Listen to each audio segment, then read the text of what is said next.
Nimish, thanks so much for coming on to the Mr. Beacon podcast. Thank you for having me.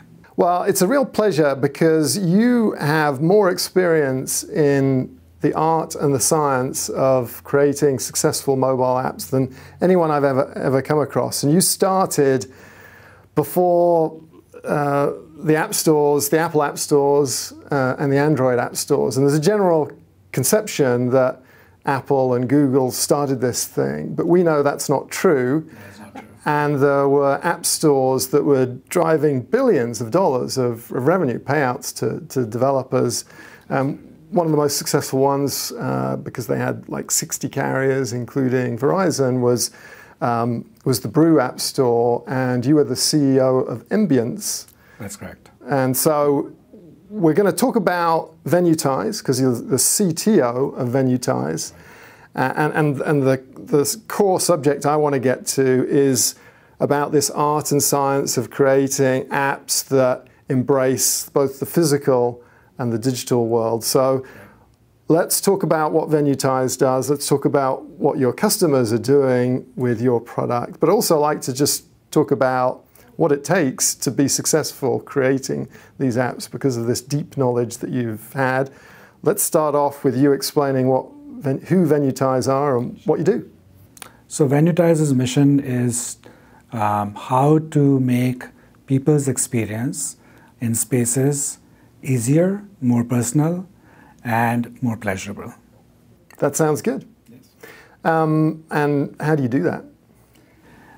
We have a platform, and our vision is to be a premier platform to utilize in applications, especially mobile applications. This is a mobile-first platform, so that platform can drive more engagement, better experiences, and more personalized experiences for users in spaces.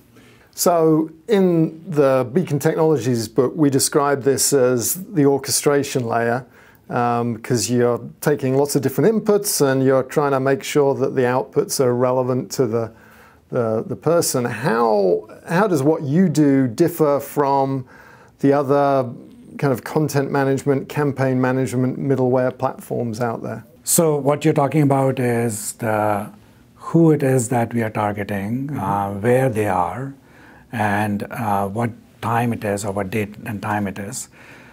So typically, other platforms or other technologies are focused on experiences as people are walking into or walking out of certain areas, targeting people because they are in certain areas with one-time engagement. Mm-hmm.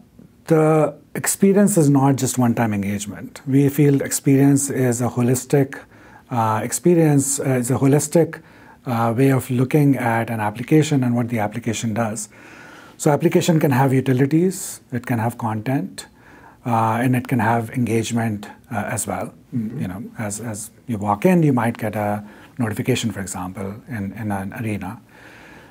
What we are trying to do is to take this entire end-to-end application and make that personalized, make that focused on who, where, and when.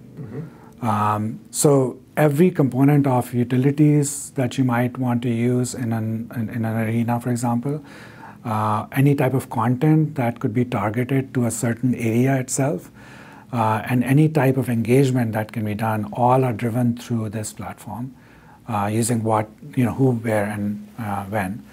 I want to say one more thing, that we are kind of extending that to what and why, and that's sort of the key thing that we are working towards. And that's one of the differentiation for our platform, where we are taking this platform, and the way it's built is very conducive to taking it to what and why. Mm-hmm. The third differentiation for us is that there are a lot of technologies out there. We have a platform which has its own unique IP that's driving the platform. However, a large part of our experiences, engagements, and utilities come from third-party solutions. So we believe in bringing the best of the breed under our platform, So it's a platform which is built to integrate with those best-of-breed companies. And give some examples of the kind of platforms you'd integrate with.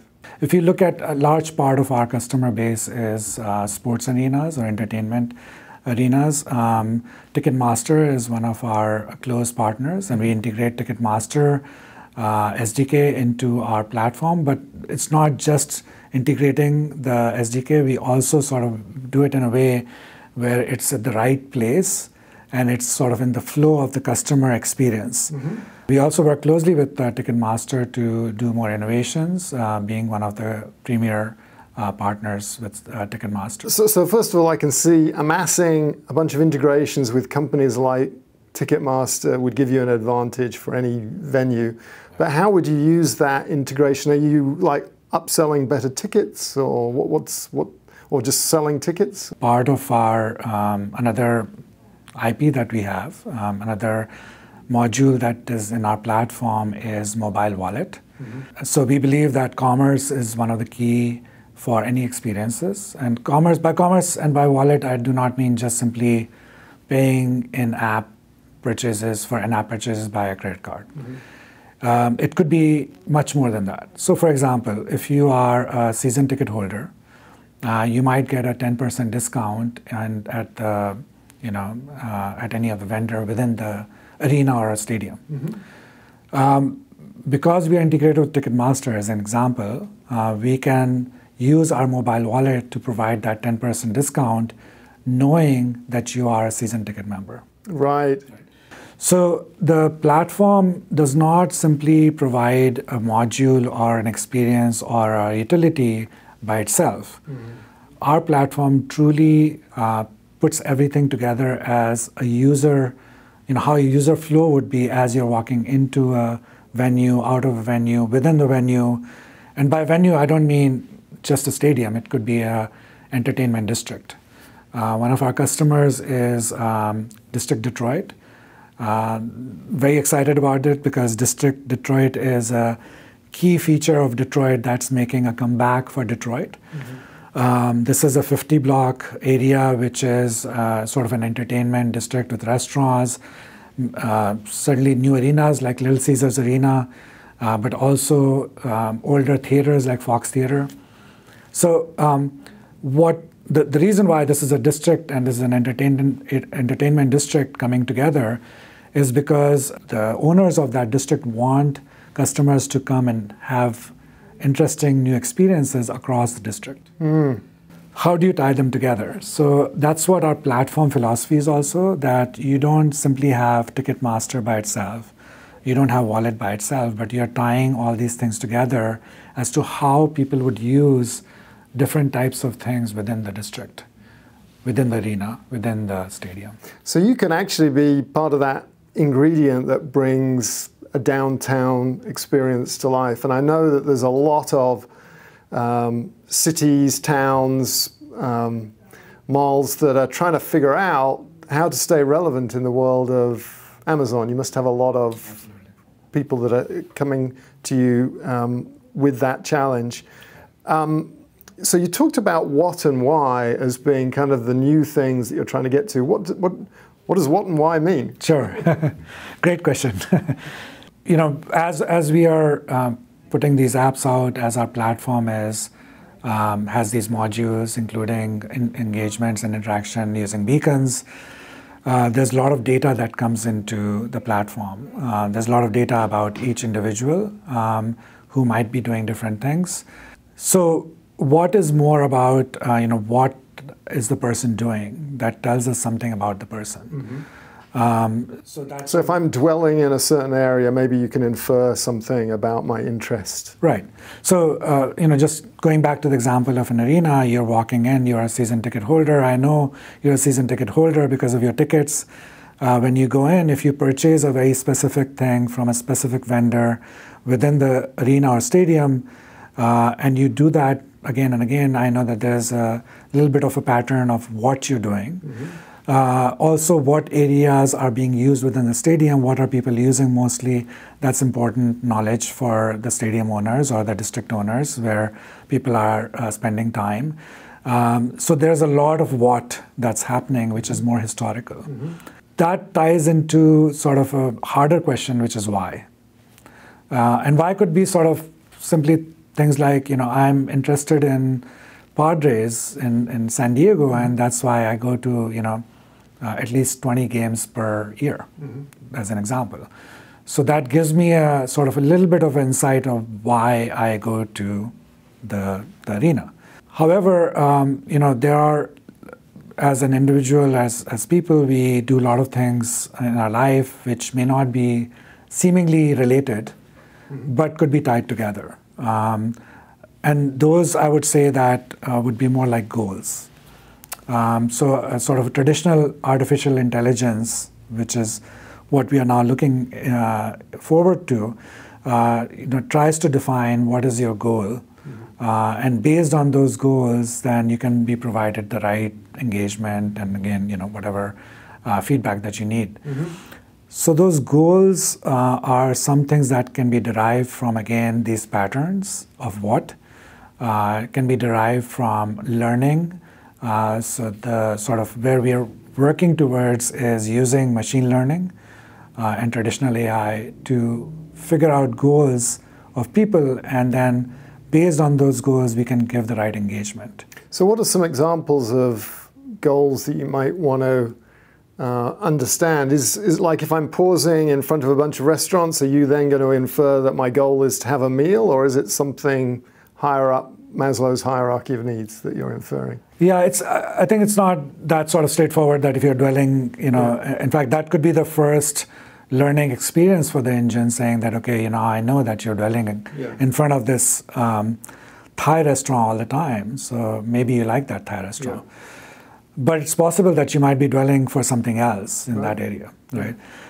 So there's a lot of different data from different parts of what you're doing that can be collected. And as we are collecting more data, there's, we have to build some models around which we can learn more and more about the people. The interesting thing for a district especially is that, we are not just talking about going to a game, right? Having a ticket, buying something in the arena and going to the game. We're now talking about what you do before an event, what you do after an event within that district, what you do when there is no event in the district as well.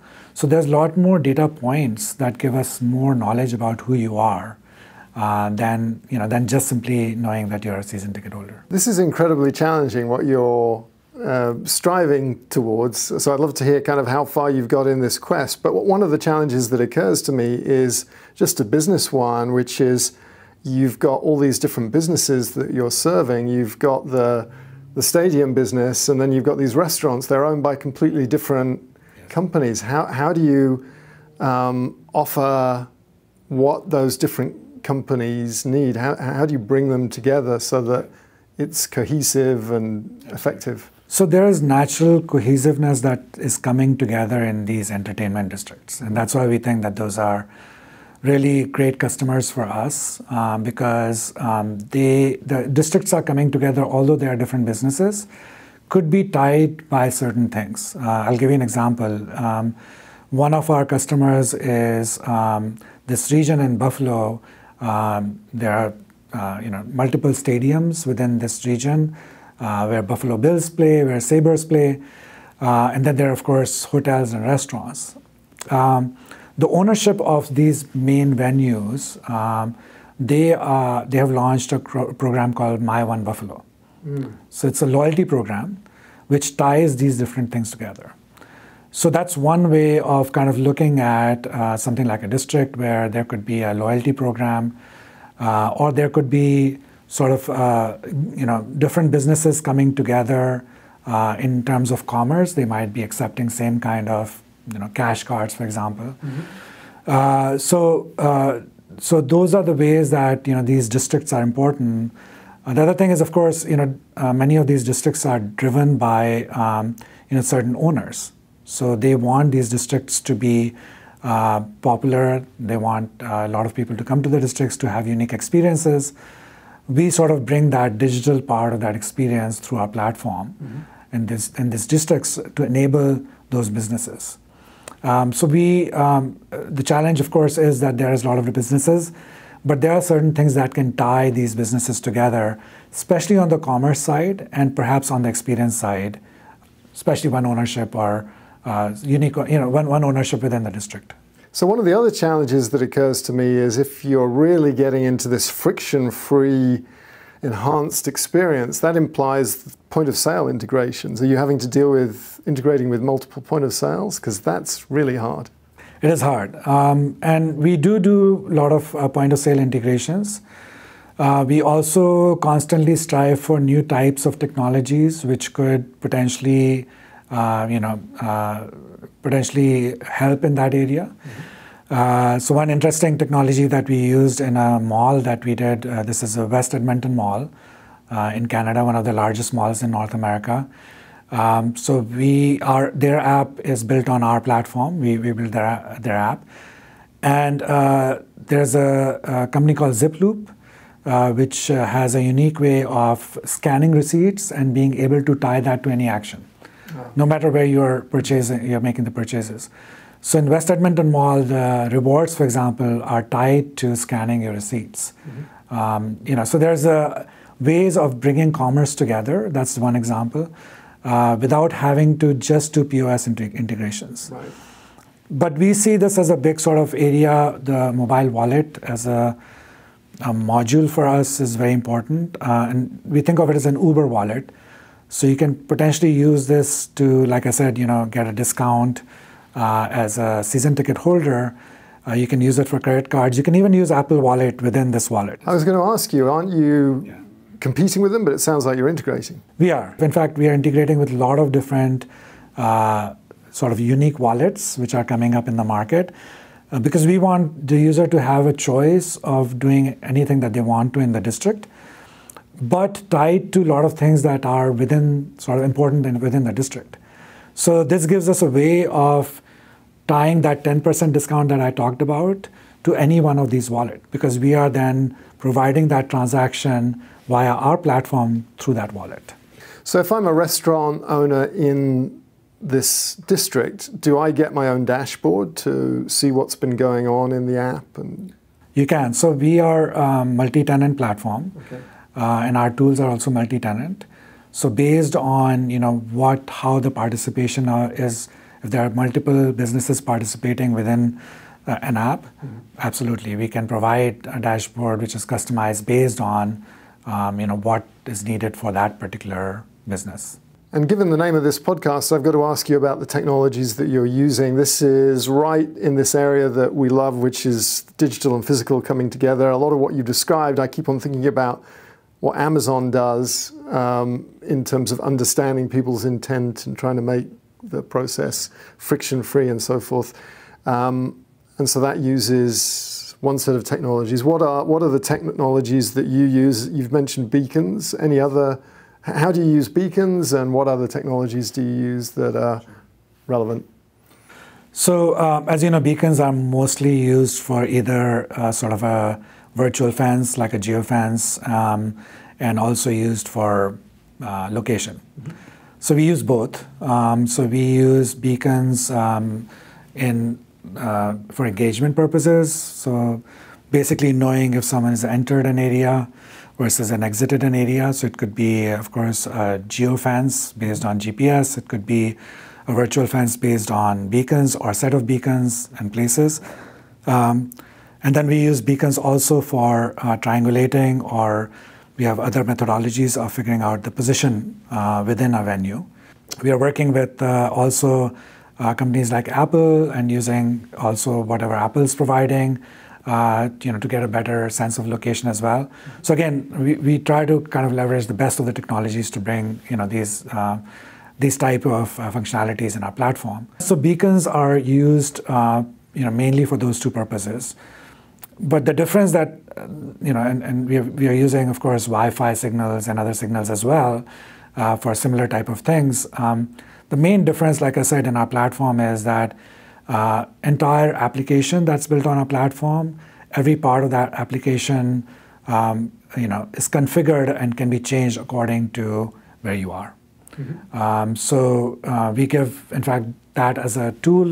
Our content management system is not simply content that people can consume, but also the entire application. So does the Venuetize app, and actually it's not the Venuetize app, is it? It's the name, the venue, right? Yeah. Does that have to be in the foreground to do things, or can you actually have someone install the app and still get value out of the fact that there's this app installed that's seeing the beacons? Absolutely. So the app works. The proximity technology certainly works in the background. So even when the app is closed or app is in the background, our system, our engine can give notifications to the users, which brings them back into the app, which gives them the engagement that they need. Just a few basic questions. How many people work for Venuetize? Where are you based? Headquarters of Venuetize are based in Tampa. We have teams in San Diego, where a small team works with me. And there is also teams which are distributed in Seattle, in Portland, and in DC. We also have a couple of offshore teams, one in Poland and one in India. Wow. You're all over the place. You have a lot of venues. And Portland Trailblazers, one of your customers, aren't they? They are, sorry. Yeah. They are one of our customers, correct. Very cool. And it seems like Venuetize has been quite strategic in snapping up other companies to build this organization. Maybe that's part of the reason why you are in so many places, because you've done that. Your company, Ambience, is one of them, and it's obvious to me why they would have wanted you as part of the organization. Can you talk about any other acquisitions that have been made?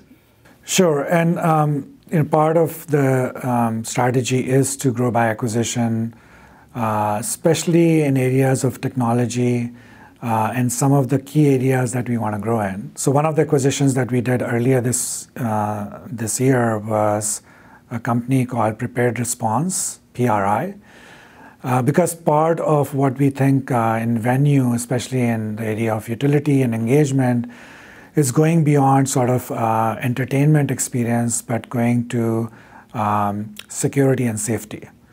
We feel that this is a pretty large area of growth for us. Prepared Response had products in the area of safety and security, focused mainly on schooling system, but the same product is certainly applicable to any venue. This is for preparing for an event, adverse event. It's also responding to the event in real time. So there's parts of that product which are now incorporated into our platform, where any venue owner can use this platform for internal preparedness for the teams, which are response teams for any adverse events. And so you would know where the staff are in the venue, for instance? And in real time, be able to get knowledge of where the staff is, be able to provide them right communication within the staff members to the right team, which is responsible for a specific response, but also be able to take this to the consumer, which is what we brought sort of from our platform. So it's not just an enterprise product anymore, it's also a consumer product. So I can see why that prepared response element adds significant value to what you're doing. So we've talked about what the company does, what some of the customers are doing with your platform.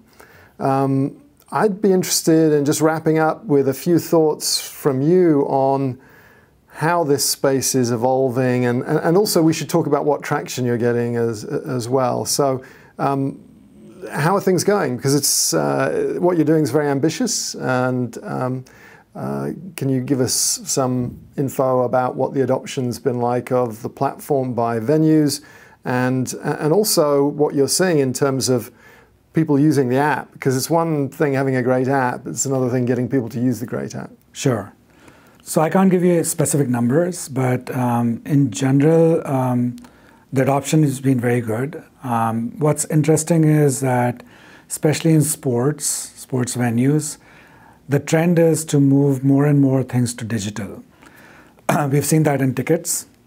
We have some new customers that are coming up, which the customers, they don't want end users to even use paper tickets at all. So everything is done through mostly mobile phone or through web. And it's a great way of forcing people to use the app, isn't it? It is. It is. But it's also sort of taking that chance that people are going to get used to this type of interaction and engagement. Mm-hmm. And results have been really, really good, especially going back to mobile wallet. We've seen in one specific sports arena, every year that this wallet has been out, there's more and more transactions coming through the mobile wallet, which they did not also anticipate as much traction as they have gotten. And it's not just the season ticket holders or people who have discounts. It's also people who just simply want to go and purchase. I think part of that is also just in general, society and the engagement in society is changing. We see much more, people being much more comfortable using wallets on their phone to purchase food and beverage and merchandise. And that sort of trend is carrying over to these spaces, these venues and other smart spaces. So can you give us some examples of who's done a great job of getting people to use the app? It sounds like one way you can get people to use the app is by basically having the medium to get into the venue is in the app. What are the other best practices that people should be looking at to get app usage? Part of it depends on, especially for sports, depends on your own following and how many people are really interested. Dolphins is a great example of a brand that's a worldwide brand. Mm-hmm. So even when Dolphins may not have marketed the app too much, there's a large adoption of the app. But certainly, so just as an example, Dolphins are trying to sort of get more and more people engaged in the app through other means also, not just simply through these utilities, but also through content, mm-hmm. Unique content. Mm-hmm. So this year, the new Dolphins app has channels which are unique content produced by Dolphins, which is being provided to the fans by using the app. And there's all kinds of content coming, as there's not just live video, there's live 360 video, there's AR content, which should be a way of engaging with users. So those are the type of things that bring more and more people also into the app usage, not simply the utilities like tickets and wallet. One place where there's a lot of marketing that's being done and it's been successful is District Detroit, where truly the marketing team has done a great job in getting people to know, for example, that you can use that app for parking. And we saw an increase of, again, parking purchases through the app, as the app launched and, continued to grow. Because on, game day, it's kind of easy, or event day, it's easy to find which is the parking that's actually going to be open and what are the rates and things like that. So those type of things are automatically bringing a lot of users through the utilities. But like I said, the content makes a lot of difference. Certainly marketing does as well, and incentives such as discounts and for first-time users, those type of things certainly make sense as well. But having something that's useful, that gives users an advantage, I think it's key, isn't it? Because we all love to tell our friends about how we're so smart and we got this edge because we're using this app, and then people are marketing the app for you. So if there's real utility there, it seems like that. Yeah, and I think part of it is ease of use. Yeah. If you have a district where you need to open just one app, where you can attend any event in any of the arenas or venues, you can use one wallet where you can do any purchases. You gain points, or you get more, something back from the entire district, not just from one place. That makes sort of life more easier for people. They get to know more things about the district, but the main thing is the ease of use. And some things also, you may not know that there are discounted parking available on an event day at this particular space. You may not know that. So being part of that sort of app and app community, you get to know a lot more, and that brings more engagement as well. So you can do a lot to make this technologically possible, but it seems like you also need participation by the vendors, the venue association. How do you get them to do that? How do you get them to engage? Yeah, not easy for certain parts. I think the good thing is that a lot of venue owners, especially entertainment venue owners, have started to realize that one event or one type of event is not enough for users to come to that venue. Users are truly looking for experiences. Even in the mall, users are looking for experiences because now you can purchase anything that you want, digitally and from anywhere. So, how do you bring more people to the venue? Part of, and that's not the only sort of answer, but part of the answer certainly is, how do you enhance their experiences? How do you make it easier for user to come? And how do you make it more personalized? And those are the three things that we are, that's our mission in Venuetize. So you've been creating mobile apps longer than almost anyone I know.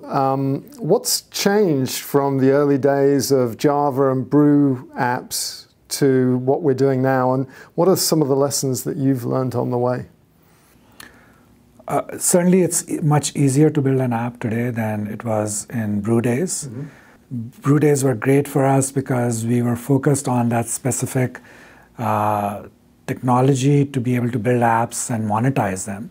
So one sort of hard part today is to monetize, which was much easier in earlier days, the Brew days, because of the way the App Store was structured and the way business was structured. So it's much easier to launch an app, much easier to build an app today, much harder to bring up a model which will actually make money for you or for others. And I think where we think the success is going to come, not just from us, but from other players, is to be able to make certain types of monetizable features and modules available to all developers.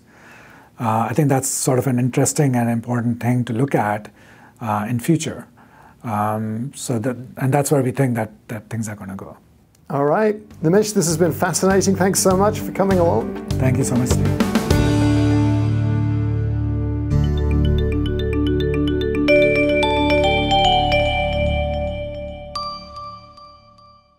One of my favorite questions that we have on this show is, what are the 3 songs that you would take to Mars?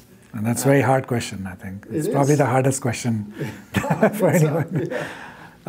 I thought about that one would be probably Kiss by Prince, because I just love the beat and I love that song for a very long time. Yeah. And second is I love Led Zeppelin, so one of the songs that I really liked is Thank You by Led Zeppelin. And I really like it because I also think that's the song I would take, because that's the song's lyrics I wrote on my wedding card. Really? So, nice. Yeah. Where did you get married? In Maui, Hawaii. Nice. It was very nice. Led Zepp is incredible. If my family aspires to musical things, and so we go to the music shops, and like Guitar Center, they have vinyl. They're selling vinyl is back. Right. It never went away, but it's back. Right. And it's bigger than it has been for a few years. And they always have like all the Led Zepp in vinyl. Yeah. I've actually started listening to it in Yeah. my vinyl collection at home. Okay, so that's 2. What's the third one? Third is hard because I listen to a lot of Hindi music. So one of the Hindi songs, and there's no name for it because Hindi songs usually come from Bollywood movies. Okay. So it's an old song, which is, the lyrics are something like, I see the essence in your eyes, and it's a pretty cool song and beautiful lyrics, so I like that song. And what's the name of the movie that it's from? Amar Prem, I think. What does that mean? Eternal Love. All right. And does it have like big dance sequences? No, it's a very slow song. It's a slow sort of, more like a poem almost. So it's not a normal Bollywood song. Well, I love the range. That's great. Thank you very much. Sure.